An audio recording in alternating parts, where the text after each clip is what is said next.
단계적 일상 회복에 대한 기대감이 시간이 흐를수록 위기감으로 바뀌고 있습니다. 하루 신규 확진자 수는 이미 4천 명 선을 넘어섰고 이 같은 추세대로 가면 12월 중순 6천 명대까지 치솟을 수 있다는 전망도 나왔습니다. 어젯밤 9시까지 전국 16개 시도에서 3,035명이 추가로 확진 판정을 받았는데 부산을 포함한 영시 기준 확진자는 4천 명 안팎에 이를 것으로 보입니다. 위중증 환자도 600명에 육박하는 등 계속해서 증가하고 있습니다. 정부가 감당할 수 있다고 밝혔던 수준을 훌쩍 뛰어넘었습니다. 네, 가장 우려가 큰 부분은 역시 병상이 부족하다는 건데요. 이런 상황에서 보완을 해가면서 일상회복 단계를 계속 밟게 되는 건지 아니면 멈추는 건지 오늘 일상회복지원위원회에서 방역 관련 논의도 있을 거라고 하는데 어느 방향으로든 정부의 빠른 결단이 나와야 국민들의 불안감도 줄어들 것이라는 목소리가 높습니다. 유한울 기자입니다. 이 요양병원에서만 78명이 코로나에 걸렸습니다. 곧바로 동일 집단 격리됐습니다. 38명의 환자가 병원에 남아 있습니다. 치료를 받으러 가고 싶어도 병상이 없습니다. 이미 7명은 병상을 찾다 숨졌습니다. 지금 정신병원 자체가 배정들이 잘 안 되고 있잖아요. 보건소에서도 막 우선적으로 저희 배정해달라고 해도 이 배정 자체는 중수본을 세주셔야 하기 때문에. 서울과 경기, 인천 등 수도권의 중환자 병상은 모두 80% 넘게 가득 찼습니다. 정부는 1시간 안에 갈 수 있는 곳으로 환자를 보내겠다고 했습니다. 그런데 보내겠다고 한 충청권과 강원권에 남은 병상도 91개뿐입니다. 수도권만 놓고 보면 언제라도 비상계획을 발동해야 하는, 검토해야 하는 그런 급박한 상황입니다. 병상을 기다리는 수도권 환자도 778명이나 됩니다. 70세 이상은 절반에 가깝고 고혈압이나 당뇨처럼 원래 알턴병이 있던 환자는 절반이 넘습니다. 치료가 늦어지면 자칫 위험해질 수 있는 고위험군입니다. 정부는 이미 3번이나 병상을 내놓으라고 대형 병원들에게 행정명령을 내렸습니다.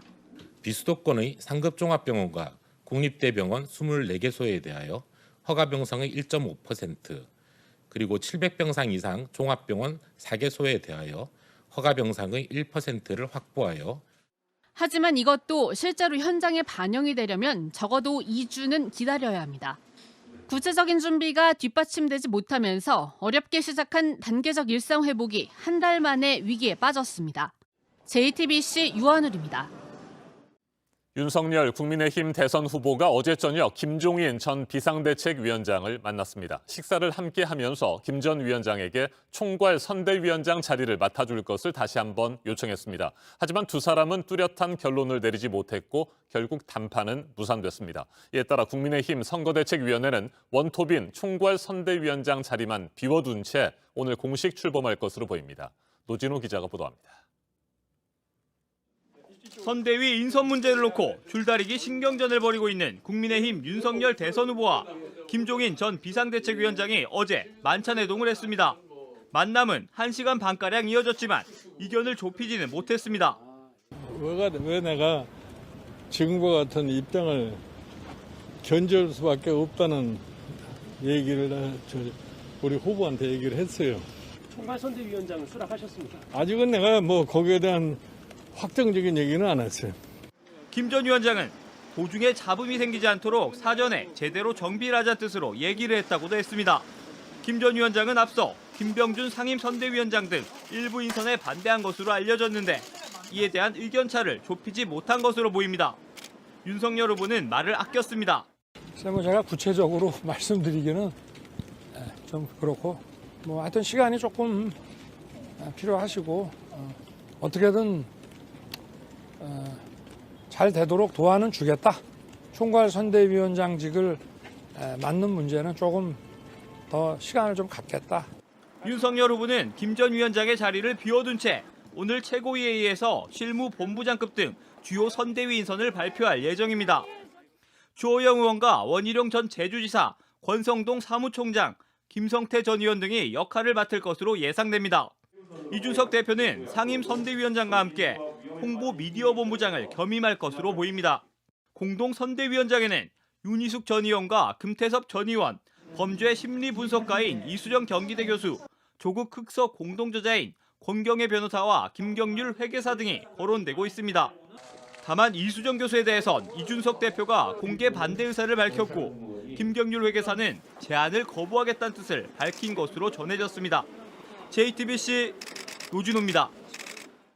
서울 신촌 세브란스 병원에 마련된 전두환 씨 빈소에 어제 전직 대통령 박근혜 씨의 가짜 근조 화환이 등장했습니다. 누군가 보낸 화환이 가짜로 드러났고 박근혜 씨가 진짜로 보낸 화환은 어젯밤 뒤늦게 도착했습니다. 전 씨의 사망과 박 씨가 보낸 근조 화환으로 45년에 걸친 두 사람의 악연이 매듭지어졌다는 평가도 나옵니다. 이재순 기자입니다. 어젯밤 8시 반쯤 전직 대통령 박근혜 씨가 보낸 근조 화환이 전두환 씨 빈소에 도착했습니다. 박근혜 세 글자만 달렸습니다. 가짜 화환은 설치된 지 반나절 만에 치워졌습니다. 박 씨 측 변호인인 유영하 변호사는 오전에 도착한 조화는 누가 보낸 것인지 알 수가 없고 대통령이 보낸 게 아니다라고 밝혔습니다. 정치권에선 사연 많은 두 사람의 인연이 종착역에 도착했다는 말이 나왔습니다. 지난 1976년 전 씨가 청와대 경호실로 발탁됐을 때 박 씨는 퍼스트레이디 대행이었습니다. 전 씨는 1979년 12.6 사태 직후 청와대 금고에서 찾은 6억 원을 선친을 여인 박 씨에게 전달하기도 했습니다. 당시 6억 원은 서울 강남의 음마아파트 30채를 살 수 있다는 말이 나와 주목받았습니다. 악연으로 바뀐 건 같은 해 12.12 쿠데타가 벌어진 이후입니다. 정권을 잡은 전 씨는 대대적으로 박정희 지우기에 나섰습니다. 18년간 은둔의 삶을 살았던 박 씨는 1997년 대선 때 한나라당에 입당한 뒤에야 공개 활동을 재개했습니다. 2013년 박 씨가 대통령이 된 뒤에는 전 씨의 미납 추징금 환수 의지를 내비치기도 했습니다. 빈소를 찾은 박 씨의 동생 박근영 전 유경재단 이사장은 용서와 화해를 얘기했습니다. 그러니까 죽음이라는 거는 용서와 그 화해를 저는 의미한다고 생각합니다. 그래서 이런 데에 무슨 정치적인 이해득실이나 정치적인 논리가 있을 수 없다고 생각합니다. 한편 어제 빈소에는 보수단체가 몰리면서 소동이 벌어졌고 현직 국회의원은 지금까지 3명만이 발걸음을 했습니다. 전 씨의 고향인 경남 합천에선 군청이 분향소 불가 방침을 통보했지만 정작 군수가 분향소를 찾는 등 혼란이 빚어졌습니다. JTBC 이재승입니다.